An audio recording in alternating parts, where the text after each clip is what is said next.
Thank you. Thank you for having me. That was amazing. I have never been so frightened of reading after someone in my life.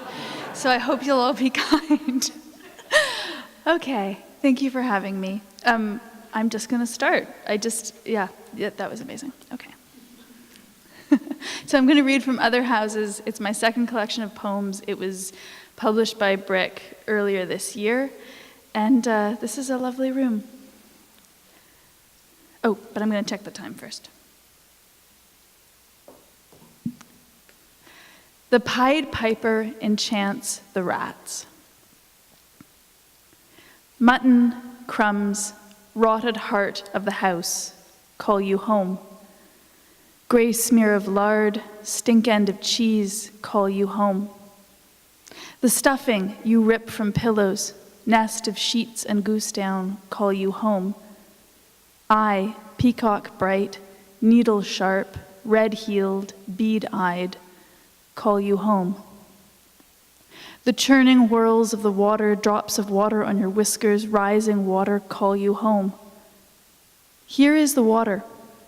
Swimming with your pretty pink paws, you find the place you sought. The stream is for you. I am for you. My pipe is for you. I lay myself in service to you. There is no love like mine. Here is the splashing and the surge, the lightness of the swimmer. You are so tired from the earth you sink under. My music carried with you, humming in your furry ears, everything I promise, waiting for you on the riverbed. And as you can probably tell, folktales are kind of a theme. The next one is called Housewife Revised, and it's a reading of Housewife by Anne Sexton, which I think you don't need to know for it, but that's what it is. The house, a pod waiting on a twig.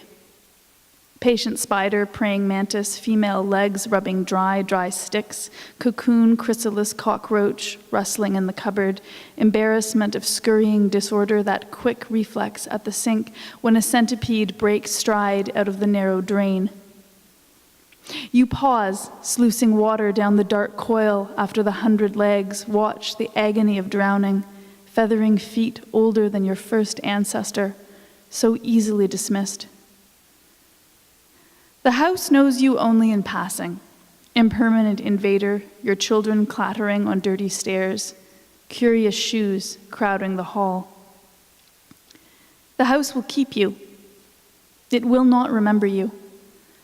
It's an animal breathing, staring at you through the bars, a fury checked for the present. Lift the latch, duck your head inside. It is roomier than you thought. The light is not bad. The animal might sleep beside you, be you. Lie down on the straw.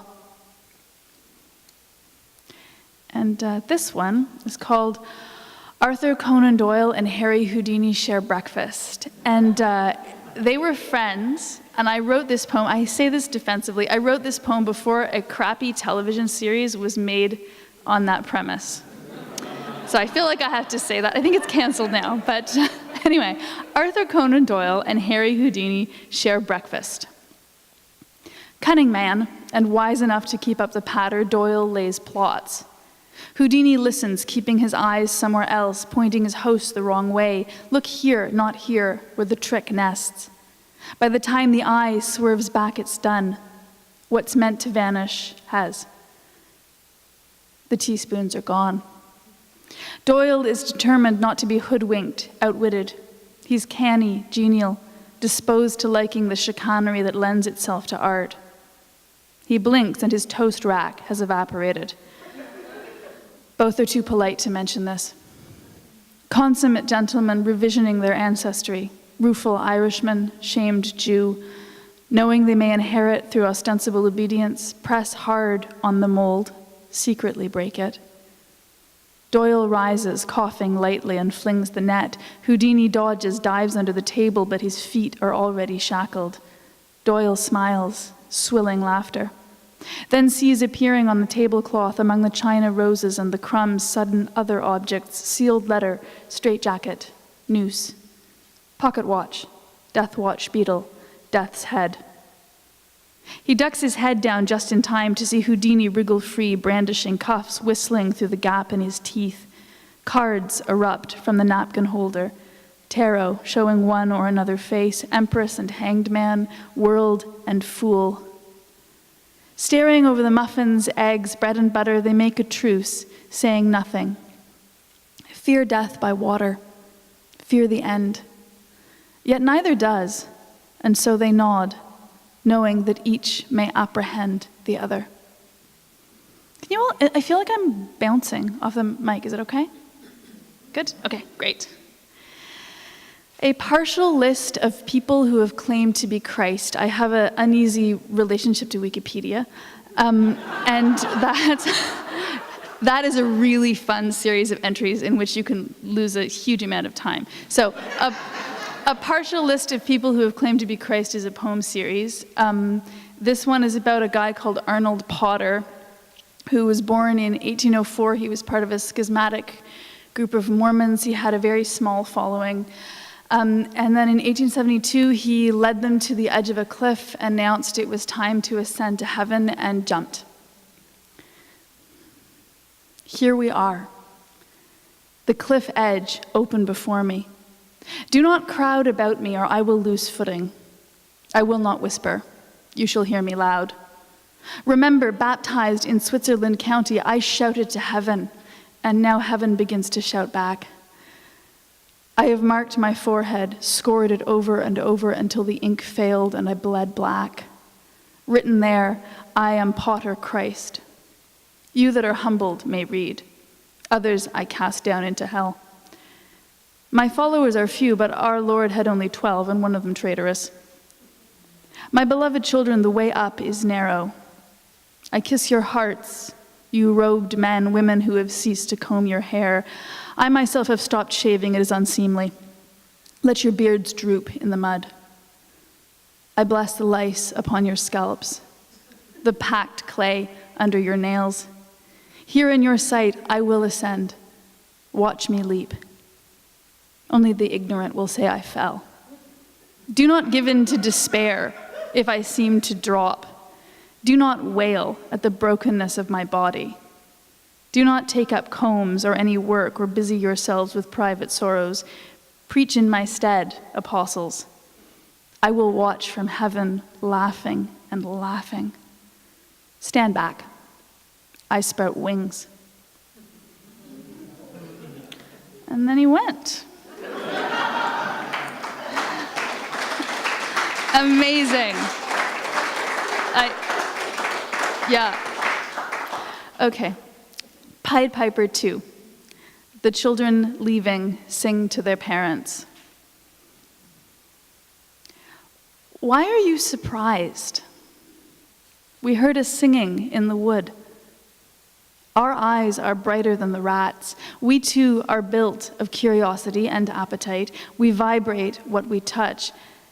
How could we not follow the man in patches, leaving you excavated, your streets quiet as you wished for? We've made ourselves now following the pipe, the door that opens in the hill, which you hung back from, cowards. You were made to make us, nothing else. Write our names in the window each night, inscribed in churches and furtively in the kitchen steam the kettle makes against the glass. Etch us on the hollow glass of your own hearts. Don't look for us, though. We don't look for you.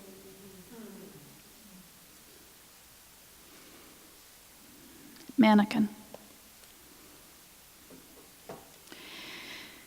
You need a saw to mark that skin.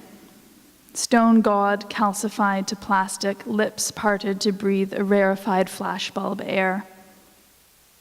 My daughter yearns to the other side of the glass. Look, isn't she beautiful? She is so tender, my daughter. Fragile. Recent scar, emergency room stitches, such a casual weave of flesh and bone. No, you are, I say, meaning beautiful. She laughs, wrinkling her nose, scornful, already divining me sentimental, unreliable. A liar. Lucky mannequin. who has and needs no mother. The Dream of Flight, 1830, which is actually kind of made up. Nothing happened in 1830 that I know about. But The Dream of Flight, you got to make some of it up. The Dream of Flight, 1830. Afterward, probably lots of stuff happened in 1830. Okay. Afterwards, nobody could think what it was. Whatever it was, he heard it. Flap, flap, flap. He heard it. There was no going back then.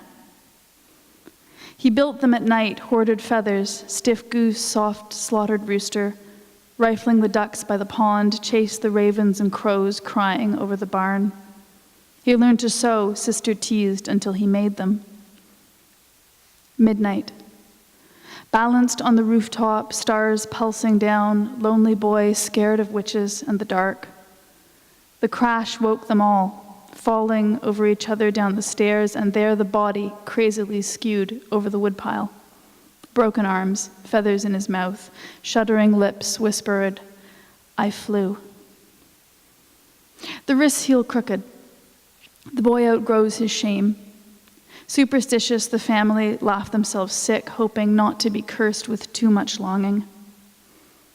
His mother watches him, akimbo, wrists under his chin, listening at night by the window, dreaming the wind full of feathers, promising and lying, promising and lying.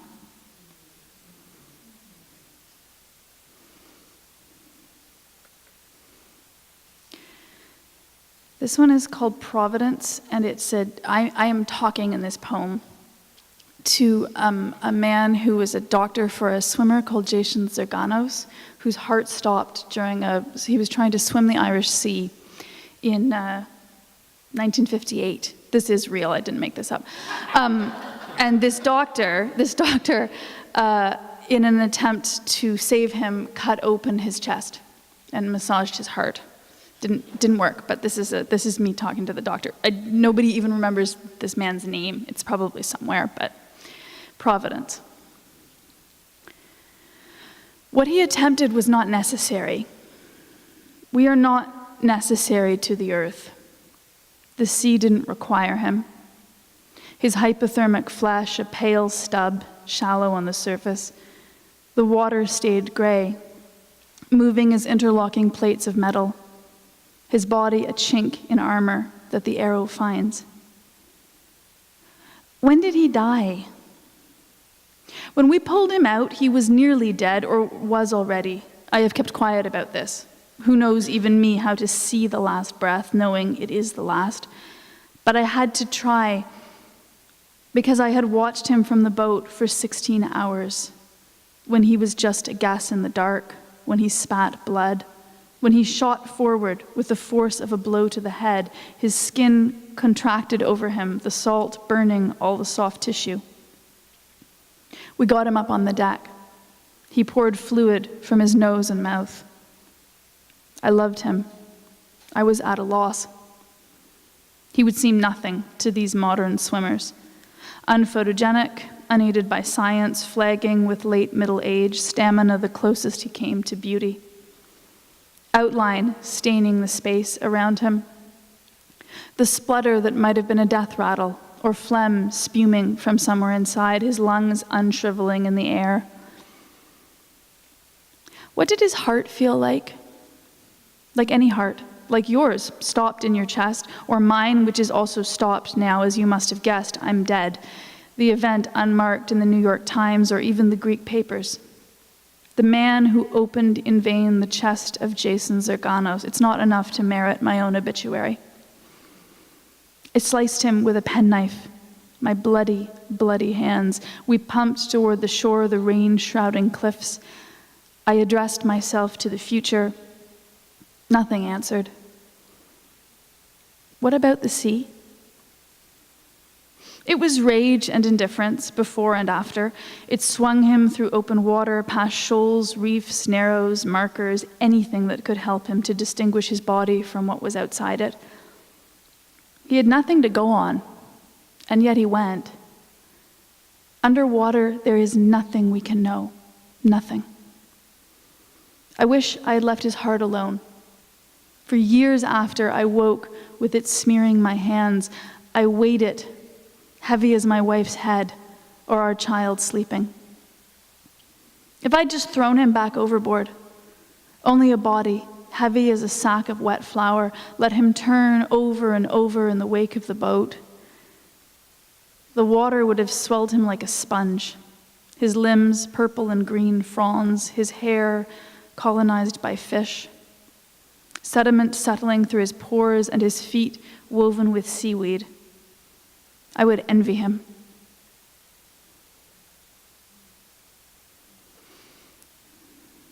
And now I'm going to read, I think, one I've never read, and it's from the same, a partial list of people who have claimed to be Christ, and this is in the voice of Anne Lee, who was the founder of the Shakers.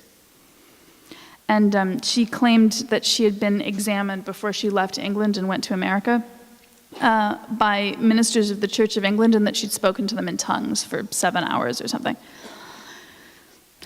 I will not sit in your presence, persecutors. Bareheaded before you I stand examined, men of church, men of holy cloth, but I was a seamstress, snipping lives in my fingers. I could rip a seam like the ocean, which I aim to cross, leading my women and men who sweat alike and walk together, for only by the sameness of men and women shall either be redeemed. When I shudder, you will say the fit is on me and mock me, but I say you are filth to see filth. I shake with the word, myself, Mother Anne, female form of Christ. My baby's dead, my womb blasted. God knew I was for other offers. Not for me, the spindle, the bed. Shake your heads, churchmen.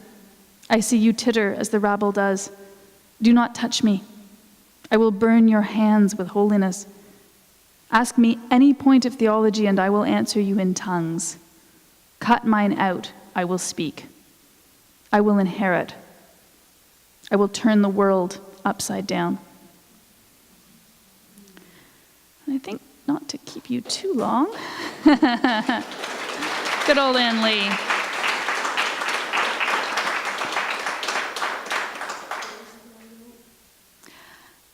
And I think, sorry to be so obsessive about time, from the same series, the last one in this, this is about Laszlo Toth, from a partial list of people who claim to be Christ. This is Laszlo Toth, and his dates are 1938 to 2012. And I don't know if anyone remembers this, but in the 70s, he vandalized Michelangelo's Pieta in Rome, and claiming that he was Christ. This is in the voice of his doctor. The patient is still writing letters to the Pope. He complains of not receiving an answer, though he allows that even great men may be afraid of the unexpected. He went to Rome, he says, for revelation, as it was his 33rd year. What he did there on Pentecost Sunday, he did with his whole heart. When he struck Michelangelo's Pieta with the geologist's hammer he'd hid under his coat, it was a step up from carpentry. He struck first at the Virgin's arm, then nose, then eye, because she would not look at him, her son. I lie to him, like all doctors. His followers are waiting for him on the other side of the padded door. He turns to face the wall when he sees me. Some days he says nothing. Other days he begs me for a chisel. He wishes to pry himself apart. His blood will rinse his spirit clean, his guts unwind along the carpet, his bones split like winter wood, and the true part of him will show plainly risen. And I'm going to end, because you're all so nice, with a slightly longer series, which, God, this is like really, not all these poems are religious. It's like you wouldn't know it from what I've read, but it's true. Some of them are really very secular. But a close friend of mine passed away very suddenly about 5 years ago, and he was an extremely lapsed Catholic, like highly lapsed. And anyway, he was my best friend. He passed away, and we were given his books. And among his books was the Oxford Book of Prayer, which surprised me a lot. So I thought, okay, you carry that around. You'd moved all over the world, and you still wanted that. So I started reading a bit of it. And then I wrote him this poem series, and the first part is in conversation with a prayer called the Prayer of, oh good Lord, the Prayer of St. Patrick. So, reading the Oxford Book of Prayer. The first section is called Prayer. We were given your books, alone from your husked-off years. Wrote your name on every flyleaf hundreds of times. When I sit beside the shelves, there you are. Speech almost possible. O Lord, hear me. I am in need. I guess that's the substance of prayer, if I were a praying person, not a wishing one. You owned this. Leafed through it, attention snagged here or there, but where exactly? Closed now. I'm surprised by it and not that this slipped into your hand. Evidence of faith, something hard, inarguable. A stone in the shoe 4 miles along an unpaved road. Your possible faith is not comforting. Enough of comfort anyway. Christ with me. And what if you read Christ before me, this in your room, Christ behind me, stopping to look up at the cracks in the paint, monk-like hunch to your walk, 3 inches of whiskey knocked back, Christ in me, and keeping the window closed, Christ beneath me, against the noisy street horns and blown gritted teeth, Christ above me, and you throw the book without looking, sheets piled beside you, graying on the unmade bed, Christ on my right, Christ on my left, and the book half forgotten, an unfinished drink, cigarette left burning as you try to sleep. Christ where I lie, here I am reading prayers. Christ where I sit in my late night house hoping for proof of you. Christ where I arise, like you were a conversation still going on somewhere, my ear cocked for your intimation, other houses, other rooms. If prayer is a way to see ghosts, then I'll pray. Christ in the heart of everyone who thinks of me, Christ in the mouth of everyone who speaks of me, Christ in every eye that sees me, Christ in every ear that hears me. The man on the cover is not kneeling, crouched heavily, someone hunkering for a race. Out of focus, beside a river or ocean, palms pressing knees, head bowed, so tired, so lonely, he could be anyone. You. Pompeii. I dream you are the inhabitant of a distant town, and I am a visitor walking. On the horizon, boiling sky, belch of liquid rock, carnage, the bad spirits coming home. I walk toward while wishing to walk away. I am immune to the heat, but I have a body. You don't. I look for you in each house. By the time I get to you, the fires are out, all of them. I step over a dog's bones and find your image in a doorway outlined in ash, crouched. A strong wind will scatter you. Questions for the Dead, which is the last poem in the series and also the collection. Did you know you knew? Were you alone or greeted, or alone and then greeted at the moment when you were most alone? Was it light or dark? Did you, for a second, become everything, even as or just before you became nothing? Did you become nothing? What kind of light was it? What kind of darkness?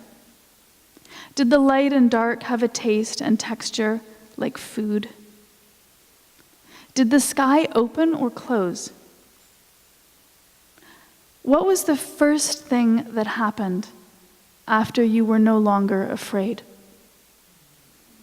Thanks so much.